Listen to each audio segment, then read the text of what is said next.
Hello everyone, economics से related इस YouTube channel में आप सभी का दोबारा से स्वागत है। हम राष्ट्रीय आय के माप के बारे में अध्ययन कर रहे थे, जिसमें हमने लास्ट वीडियो में उत्पाद विधि या मूल्य वृद्धि विधि के बारे में हमने अध्ययन किया था। इसमें हमने देखा था कि उत्पाद विधि क्या है और मूल्य वृद्धि से हमारा क्या आशय है। फिर एक टेबल्स के द्वारा या एग्जाम्पल के द्वारा हमने इसको समझाने का प्रयास किया था कि मूल्य वृद्धि क्या होती है। फिर उसके बाद में हमने उत्पाद विधि से संबंधित कुछ सावधानियों के बारे में बताया था कि इसके अंदर किन किन चीज़ों को शामिल किया जाता है और किन किन चीज़ों को शामिल नहीं किया जाता है। इसमें किस प्रकार की सावधानियां हमें बरतनी चाहिए राष्ट्रीय आय का आकलन करते समय। तो हमने लास्ट वीडियो में यहाँ तक देख लिया था। आज के इस वीडियो में हम आय विधि या इनकम मेथड के बारे में अध्ययन करेंगे। जैसा कि इसके नाम से हमें दिख रहा है आय, तो इसमें जो भी हमारे उत्पादन के साधन होते हैं या फिर जो भी हमारे जैसे कि भूमि है, पूंजी है, श्रम है, और इनको अपनी सेवाओं के बदले में जो भी आय प्राप्त होती है वह हमारी आय विधि के अंतर्गत हम उसको लेते हैं। मतलब जिस भी व्यक्ति को उत्पाद वाले में तो हम उत्पाद के अंतिम मूल्य और सेवाओं को ले रहे थे, इसके अंतर्गत जो भी सेवाएं होती हैं, जो भी कारक होते हैं, उनको अपने पारिश्रमिक के रूप में जो भी मिलता है उसके द्वारा भी हम राष्ट्रीय आय का आकलन कर सकते हैं। जो हम लोगों को सैलरी दे रहे हैं या और कुछ कर रहे हैं आय विधि के अंतर, उस आधार पर हम राष्ट्रीय आय का आकलन कर सकते हैं। अगर इसको एक डेफिनेशन के रूप में कहना चाहे तो हम कह सकते हैं कि इस विधि को वर्गीकृत कार्यों के अनुसार विधि या कारक भुगतान विधि भी कहा जाता है। इस विधि के अनुसार एक लेखा वर्ष की अवधि के दौरान उत्पादन के कारकों के स्वामियों को उनकी सेवाओं के बदले में किए गए भुगतान के रूप में मापा जाता है। भुगतानों के योग को घरेलू उत्पाद भी कहा जाता है। मतलब ये यही कहना चाह रहा है कि जो भी हमारे उत्पादन के जो भी साधन होते हैं, कारक होते हैं, और उनको अपनी सेवाओं के बदले में जो भी भुगतान किया जाता है, और जो भुगतान करते हैं मेनली हम आय के रूप में ही करते हैं, तो जो भी भुगतान किया गया उन भुगतानों को अगर हम जोड़ लें तो उससे हमें घरेलू उत्पाद प्राप्त हो जाता है। अब जो राष्ट्रीय आय का वर्गीकरण है, हमने पिछले वो जो हमारे वीडियो थे उनमें भी हमने देखा था कि आय विधि के अंतर्गत हम कर्मचारियों का पारिश्रमिक, प्राचलन, अधिशेष और मिश्रित आय को लेते हैं, और इन तीनों के जोड़ को ही हम राष्ट्रीय उत्पाद कहते हैं या राष्ट्रीय आय कहते हैं। सबसे पहले हम देखते हैं कर्मचारियों का पारिश्रमिक या कंपनसेशन ऑफ एम्प्लॉय में हम किन किन चीज़ों को शामिल करते हैं। ये आप याद रखिएगा कि वो जो कर्मचारियों का पारिश्रमिक है, इसके अंतर्गत हम नगद मजदूरी या वेतन, पहला तो इसको शामिल कर रहे हैं। दूसरा हम देख रहे हैं कि सामाजिक सुरक्षा योजनाओं के मालिकों के योगदान को हम देख रहे हैं कि जो सामाजिक सुरक्षा की जितनी भी योजनाएं चल रही हैं उनमें क्या योगदान है। और तीसरा है सेवानिवृत्त कर्मचारियों की पेंशन को इसमें शामिल किया जाता है, कर्मचारियों की पारिश्रमिक है। और एक कि मान लो जी नगद मजदूरी या वेतन के अलावा किसी दूसरे फॉर्म में अगर उनको भुगतान किया जा रहा था, हम उसको भी इसमें शामिल करते हैं। तो कर्मचारी के पारिश्रमिक में हम 4 चीज़ों को शामिल करते हैं: नगद मजदूरी या वेतन, या इसके अलावा किसी और रूप में भुगतान किया जा रहा है उसको शामिल कर रहे हैं, सामाजिक सुरक्षा योजनाओं में मालिकों के योगदान को शामिल करते हैं, और सेवानिवृत्त कर्मचारियों की पेंशन को इसमें शामिल किया जाता है। फिर इसमें जो दूसरा कारक है आय का, उसमें प्राचलन अधिशेष या ऑपरेटिंग सरप्लस को इसमें लिया जाता है। इसके अंतर्गत हम संपत्ति तथा उद्यमशीलता से जो हमें आय प्राप्त होती है उसको इसमें शामिल किया जाता है कि हमारे पास जो भी संपत्ति और फैक्ट्री से जो हमें आय प्राप्त हो रही है उसको इसमें शामिल किया जाता है। और इसमें मुख्यतः 3 चीज़ें ली जाती है: लगान, ब्याज और लाभ। अब जो लगान है वो तो क्या होती है, जो भूमि का जो भी मालिक होता है, भूमि के मालिक को भूमि के उपयोग के बदले में जो भी मिलता है वो क्या कहलाता है, लगान कहलाता है। ब्याज है, ब्याज किसके बदले में मिलता है, पूंजी के बदले में हमें ब्याज मिलता है। और जो लाभ है वो उद्यमी को मिलता है, क्योंकि वो अपना पैसा लगाकर जोखिम ले रहा है और उसके बदले में उसको जो भी मिलता है वो क्या कहलाता है, लाभ कहलाता है। तो हमने कर्मचारियों का पारिश्रमिक देख लिया, प्राचलन अधिशेष देख लिया। अब हम देखते हैं कि लाभ को भी इसमें क्या है 3 प्रकार से बांटा गया है। ये होता है एक तो लाभांश होता है, एक निगम लाभ कर होता है और तीसरा होता है अवितरित लाभ। जो लाभांश है इसको डिविडेंड कहते हैं और इसके अंतर्गत ये जो लाभांश है ये क्या कहलाता है, ये लाभ का वह भाग है जिसे भागीदारों में बांटा जाता है। मान लीजिए कि आपने किसी कंपनी के शेयर खरीदे हैं और कंपनी को जो भी प्रॉफिट होता है वो अपने शेयर धारकों में बांट देता है, ये क्या कहलाता है अपना लाभांश, और इसे वितरित लाभ भी कहा जाता है। दूसरा आता है निगम लाभ कर, जिसको कॉर्पोरेट प्रॉफिट टैक्स कहते हैं। और निगम लाभ कर क्या है, ये सरकार, ये क्या है गवर्नमेंट को दिया जाता है कंपनी के द्वारा। कंपनी का जो भी लाभ होता है वो उसका एक कुछ हिस्सा गवर्नमेंट को देती है, ये निगम लाभ कर होता है। और तीसरा आता है अवितरित लाभ या अनडिस्ट्रीब्यूटेड प्रॉफिट। अनडिस्ट्रीब्यूटेड प्रॉफिट लाभ का वह भाग है जिसे फर्म अपने पास रखती है ताकि भविष्य में मान लो कोई भी संकट आ जाए तो वह इसका सामना कर सके। इसे बचत भी कहते हैं या निगम बचत कह लीजिए, तथा अवितरित लाभ भी कहते हैं। एक्चुअली अवितरित लाभ एक तरीके से आपकी बचत ही है जो आप भविष्य की संभावनाओं को देखते हुए अपने पास रखते हैं। तो लाभ को भी हमने 3 तरीके से देखा, एक तो लाभांश होता है, निगम लाभ कर होता है और अवितरित लाभ होता है। इन तीनों को ही लाभ के अंदर शामिल किया जाता है। तो हमने कर्मचारियों का पारिश्रमिक देखा, इसमें किन किन चीज़ों को शामिल किया जाता है। प्राचलन अधिशेष में देखा किन 3 चीज़ों को शामिल किया जा रहा है। फिर इसके बाद में आता है मिश्रित आय। मिश्रित आय को आप इस तरीके से समझ लीजिए, जो भी अपने सेल्फ एम्प्लॉयड या फिर स्वरोजगार में जो आदमी काम कर रहे हैं या जो अपने फुटकर विक्रेता हैं, जो भी अपने अपने सेल्फ इंडिपेंडेंट होकर जो काम कर रहे हैं उसको हम मिश्रित आय में लेते हैं।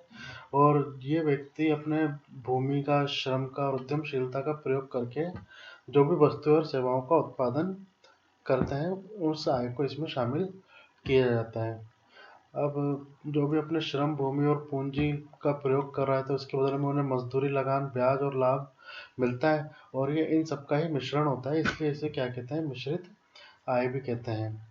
और पारिवारिक उद्यमों में केवल स्वयं स्वामित्व कारकों को ही शामिल किया जाता है।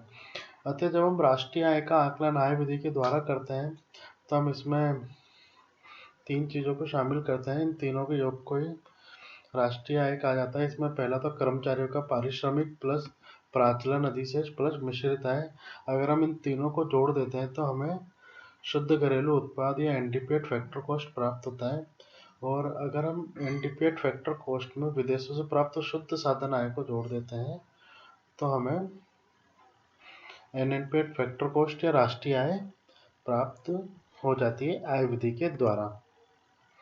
अब आय विधि का आकलन करते समय भी हमें कुछ बातों का ध्यान रखना चाहिए। वो कुछ बातें इस तरीके से हैं कि पहला है हस्तांतरण आय को राष्ट्रीय आय में शामिल नहीं किया जाता। इसके बारे में हम पहले देख चुके हैं कि जो भी ट्रांसफर या फिर जो भी हस्तांतरण भुगतान है या आय है उसको इसमें शामिल नहीं करते हैं। दूसरा है गैर कानूनी कार्यों से प्राप्त आय को राष्ट्रीय आय में शामिल नहीं किया जाता। कि कोई भी व्यक्ति मान लीजिए 2 नंबर का कार्य कर रहा है और सरकार को इसकी जानकारी नहीं दे रहा है तो वह गैर कानूनी कार्य ही हो गया, और इस तरीके की गैर कानूनी कार्यों को हम राष्ट्रीय आय में शामिल नहीं करते हैं। तीसरा है पुरानी वस्तुओं की बिक्री तथा खरीद से प्राप्त आय को राष्ट्रीय आय में शामिल नहीं किया जाता, जबकि इस पर दिए जाने वाले कमीशन या दलाली को राष्ट्रीय आय में शामिल किया जाता है। इस पॉइंट को हम पिछले वाले में समझ चुके हैं। चौथा है शेयर तथा बॉन्ड की बिक्री से प्राप्त राशि को राष्ट्रीय आय में शामिल नहीं किया जाता, जबकि इस पर दिए जाने वाले कमीशन या दलाली को राष्ट्रीय आय में शामिल किया जाता है। मान लीजिए आपने कोई भी शेयर खरीदा या बॉन्ड खरीदा, उससे जो आपको आय प्राप्त हो रही है उसको राष्ट्रीय आय में हम शामिल नहीं करते हैं क्योंकि वो कंपनी ने इस आय को शो कर दिया है पहले से ही। और जबकि इस पर जो भी हम दलाली या कमीशन देते हैं कि शेयर जो भी हम जिसके थ्रू भी शेयर खरीदते हैं उसको हम एक कुछ शेयर की दलाली भी देते हैं, उसको हम राष्ट्रीय आय में शामिल करते हैं। और कोई भी जो अचानक से आय प्राप्त होती है, जैसे हम लॉटरी मान लीजिए या लॉटरी है या पूंजीगत लाभ है, उसको हम राष्ट्रीय आय में शामिल नहीं करते हैं जो हमें अचानक से प्राप्त हो रही है। राष्ट्रीय आय में केवल उन्हीं को ही किया जाता है कि जो एक वर्ष में उत्पादित हमें की जा रही है और उनकी आय को इसमें शामिल किया जाता है। अचानक से जो भी आय प्राप्त हो रही है, जो गिफ्ट्स हैं, उनको भी हम राष्ट्रीय आय में शामिल नहीं करते हैं। जो इसका सिक्स्थ पॉइंट है वो ये है कि जिन मकानों को में मकान मालिक स्वयं रह रहे हैं, उनके अनुमानित किराए को राष्ट्रीय आय में शामिल किया जाता है। ये भी हमने देख लिया था। सेवंथ है, स्वयं उपभोग के लिए उत्पादन के अनुमानित मूल्य को राष्ट्रीय आय में शामिल किया जाता है। इसके बारे में हमने पिछले वाले में देख लिया था। एट्थ है, निगम कर, लाभांश तथा अवितरित लाभ तीनों को ही निगम लाभ के घटक हैं। एक बार यदि राष्ट्रीय आय के आकलन में लाभ को शामिल कर लिया जाता है तो इन घटकों में से किसी को भी अलग से राष्ट्रीय आय में शामिल नहीं किया जाता है। ये जो हम पढ़ते हैं, निगम कर हो गया, लाभांश हो गया, अवितरित लाभ हो गए, ये एक्चुअली लाभ के ही घटक हैं। अगर हम लाभ को राष्ट्रीय आय में शामिल कर लेते हैं तो फिर हमें इन्हें अलग से ही शामिल करने की जरूरत नहीं होती है। नाइन्थ है, आयकर कर्मचारियों के पारिश्रमिक को से दिया जाता है। आयकर कर्मचारियों के पारिश्रमिक से दिया जाता है, इसे अलग से राष्ट्रीय आय के अनुमान में नहीं जोड़ना चाहिए। यह आयकर का मतलब यहाँ इनकम टैक्स है। जो भी ये कह रहे हैं कि इनकम टैक्स क्या है, पहले से ही एम्प्लॉय की सैलरी से डिडक्ट कर लिया जाता है, तो राष्ट्रीय आय का आकलन करते समय इसका अलग से अनुमान नहीं लगाया जाता। 10th है कि नगद तथा किस्म के रूप में दी जाने वाली मजदूरी तथा पेंशन एवं कर्मचारियों के लिए मालिक द्वारा दिए गए सामाजिक सुरक्षा योगदान कर्मचारियों के पारिश्रमिक के घटक हैं। कर्मचारियों के पारिश्रमिक को राष्ट्रीय आय में शामिल करने पर इन घटकों में से किसी को भी अलग से राष्ट्रीय आय के आकलन में शामिल नहीं किया जाता है। कई बार क्या होता है, जो कंपनी वाले हैं अपने एम्प्लॉय के लिए इंश्योरेंस करवा देते हैं या फिर उनका कुछ पैसा उनके एक अलग से बजट में डाल देते हैं कि कभी ज़रूरत पड़ेगी या कभी ये रिटायर्ड होगा तो इसको ही पेंशन के हम रूप में दे देंगे, या कभी बीमार पड़ेगा तो इसको हम यहाँ से कर देंगे। कंपनी के द्वारा कई बार इंश्योरेंस करवा लिया जाता है। तो जब हम राष्ट्रीय आय का आकलन करते हैं तो इन चीज़ों का हम अलग से ही आकलन नहीं करते हैं, क्योंकि उसकी सैलरी के साथ ही उसका आकलन कर लिया जाता है। तो ये कुछ इसकी मेन आय विधि से संबंधित सावधानी थी। इसको आप देख लेना कि इसका आकलन करते समय किन किन चीज़ों को ध्यान रखना चाहिए, किन किन चीज़ों का ध्यान नहीं रखना चाहिए। और इसकी कुछ कठिनाइयाँ हैं कि आय विधि से संबंधित जब हम राष्ट्रीय आय का आकलन करते हैं तो क्या क्या हमें कठिनाइयों को सामना करना पड़ता है। जो इसकी पहली कठिनाई है वह है कि लोगों की आय का अनुमान लगाना कठिन कार्य है, कि हमें पता नहीं रहता कि किस आदमी को कितनी आय मिल रही है। कई बार जो लोगों को नगद मजदूरी दी जाती है उसका हम अंदाजा नहीं लगा सकते कि एक एक व्यक्ति से पूछना बहुत ही मुश्किल होता है। दूसरा है, वस्तुओं और सेवाओं से प्राप्त आय का अनुमान भी कठिन है।